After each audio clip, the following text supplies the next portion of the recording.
دودھ نوش فرما لیا، اور 1 سال تک متواتر آپ کا یہ معمول رہا کہ آپ 1 دن روزہ رکھتے اور 1 دن دودھ نوش فرماتے۔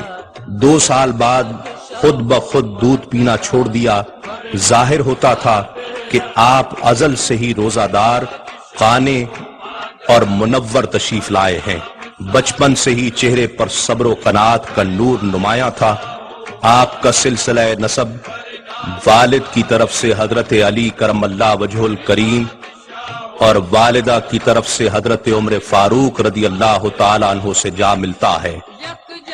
آپ غوث الثقلین حضرت سیدنا شیخ عبد القادر جیلانی رضی اللہ تعالیٰ عنہ کی اولاد میں سے ہیں، اور زہد الانبیاء حضرت بابا فرید الدین مسعود گنج شکر رحمت اللہ علیہ کے حقیقی بھانجے ہیں۔ آپ نے 4 سال کی عمر میں بولنا شروع کر دیا، اور وہ پہلا لفظ جو آپ کی زبان حق بیان سے صادر ہوا وہ تھا لا موجود الا اللہ، یعنی اللہ کے سوا کوئی موجود نہیں۔ آپ کے والد بھی اس وقت قریب موجود تھے۔ آپ کا یہ پہلا جملہ سن کر سجدہ شکر میں گر پڑے اور بارگاہ مجیب الدعوات میں عرض کی، الہی تیرا شکر ہے کہ تو نے اس بچے سے سب سے پہلے اپنی موجودگی کا اقرار کروایا ہے۔ آپ کی ولایت عہد طفلی میں ہی ظاہر ہونے لگی تھی۔ آپ اکثر بچپن میں ہی لا موجود الا اللہ کا ورد فرماتے، رات میں بہت کم سوتے اور شب بیداری میں مصروف رہتے۔ کم کھانا اور اللہ کی عبادت آپ کو بچپن سے ہی عزیز تھی۔ سن 597 ہجری میں جب آپ کی عمر محض 5 سال تھی، آپ کے والد محترم اپنے خالق حقیقی سے جا ملے۔ شفیق والد کی وفات آپ کے لیے بہت گہرا صدمہ تھی۔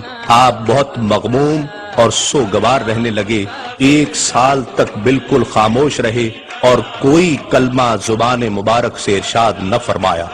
ایسی حالت میں آپ کی والدہ نے، جو آپ کی باطنی کیفیات سے خوب آشنا تھیں، آپ کی تعلیم و تربیت کا اہتمام کیا اور آپ کو دینی تعلیم دلوانے کی طرف خوب توجہ فرمائی۔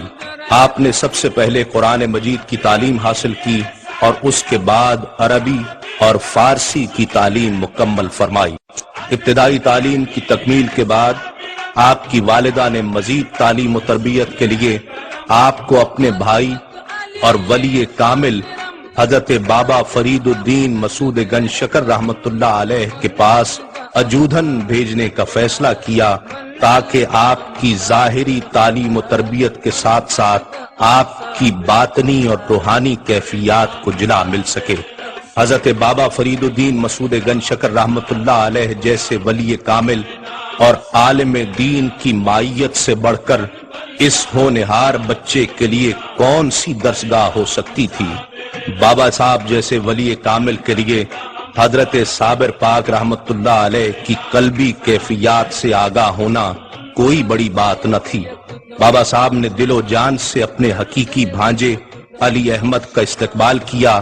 آپ ہمہ وقت اپنے ماموں کی خصوصی مہربانیوں اور نگاہ التفات کا مرکز و محور رہتے۔ محبت کے لیے کچھ خاص دل مخصوص ہوتے ہیں، یہ وہ نغمہ ہے جو ہر ساز پر گایا نہیں جاتا۔ اجودھن میں بابا صاحب کی سرپرستی میں آپ نے عربی اور فارسی کی مزید تعلیم حاصل کی۔ بابا صاحب کا ارشاد ہے کہ میں نے علی احمد کو 3 سال تک علوم ظاہری کی تعلیم دی، اور اس عرصہ میں علی احمد نے اتنا کچھ سیکھ لیا کہ دوسرے بچے 6 سال میں نہیں سیکھ سکتے۔ بابا صاحب اس بچے کی باطنی کیفیات سے خوب واقف تھے اور جانتے تھے کہ علی احمد پر اللہ رب العزت کا وہ عظیم روحانی فضل ہونے والا ہے جو اولیاء کاملین کے لیے خاص ہے۔ 25 شوال سن 603 ہجری بروز جمعرات بعد نماز عصر حضرت صابر پاک رحمت اللہ علیہ نے حضرت بابا صاحب رحمت اللہ علیہ کے دست حق پرست پر بیعت کی سعادت حاصل فرمائی۔ اس وقت حضرت صابر پاک کی عمر محض 11 سال تھی